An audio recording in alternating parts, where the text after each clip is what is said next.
महाभारत कथा। कुरु वंश की उत्पत्ति।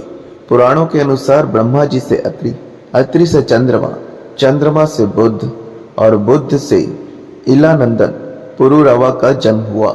पुरुरवा से आयु, आयु से राजा नहुस और नहुस से यताति उत्पन्न हुए। यताति से पुरु हुए, पुरु के वंश में भरत और भरत के कुल में राजा कुरु हुए।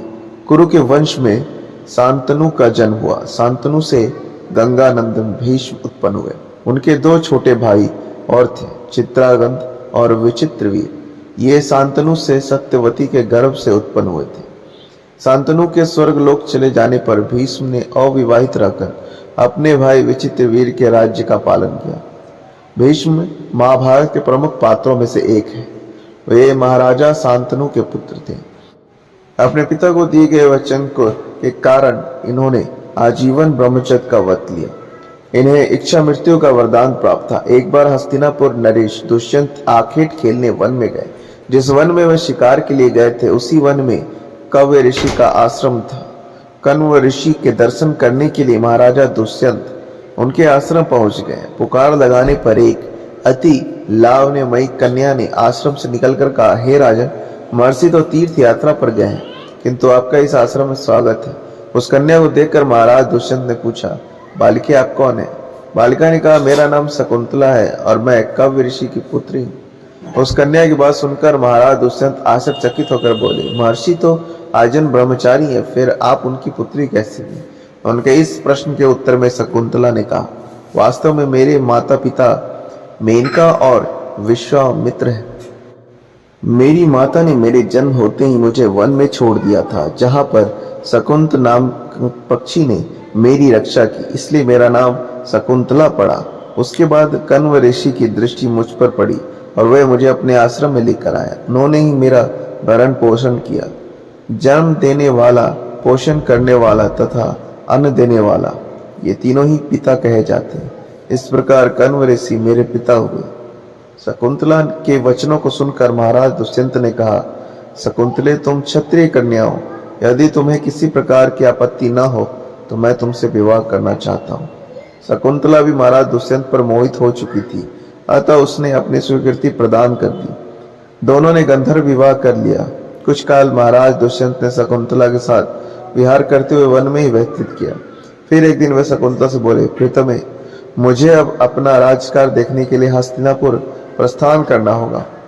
महर्षि कण्व के तीर्थ यात्रा से लौट आने पर मैं तुम्हें यहाँ से विदा कराकर अपने राजभवन में ले जाऊंगा। इतना कहकर महाराज ने शकुंतला को अपने प्रेम के प्रतीक रूप में अपनी स्वर्ण मुद्रिका दी और हस्तिनापुर चले गए। एक दिन उनके आश्रम में दुर्वासा ऋषि पधारे। महाराज दुष्यंत के विरह में लीन होने के कारण शकुंतला को उनके आगमन का ज्ञान भी नहीं हुआ और उसने दुर्वासा ऋषि का यथोचित स्वागत सत्कार नहीं किया। दुर्वासा ऋषि ने इसे अपना अपमान समझा और क्रोधित होकर बोले, बालिके, मैं तुझे श्राप देता हूँ कि जिस किसी के ध्यान में लीन होकर तूने मेरा निरादर किया है, वह तुझे भूल जाएगा। दुर्वासा ऋषि के श्राप को सुनकर शकुंतला का ध्यान टूटा और वो उनके चरणों में गिरकर क्षमा प्रार्थना करने लगी। शकुंतला की क्षमा प्रार्थना से द्रवित होकर दुर्वासा ऋषि ने कहा, अच्छा, यदि तेरे पास उसका कोई प्रेम चिन्ह होगा तो उस चिन्ह को देखकर उसे तेरी स्मृति आ जाएगी। महाराज दुष्यंत से विवाह से शकुंतला गर्भवती हो गई थी। कुछ काल पश्चात कण्व ऋषि तीर्थ यात्रा से लौटे।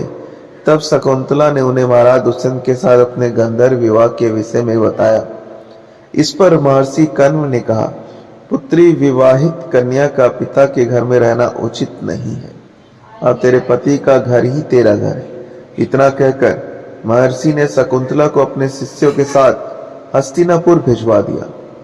मार्ग में एक सरोवर में आचमन करते समय महाराज दुष्यंत की दी हुई शकुंतला की अंगूठी, जो कि प्रेम चिन्ह थी, सरोवर में ही गिर गई। उस अंगूठी को एक मछली निगल गई। महाराज दुष्यंत के पास पहुंचकर कण्व ऋषि के शिष्यों ने शकुंतला को उनके सामने खड़ी करके कहा, महाराज, शकुंतला आपकी पत्नी है, आप इसे स्वीकार करें।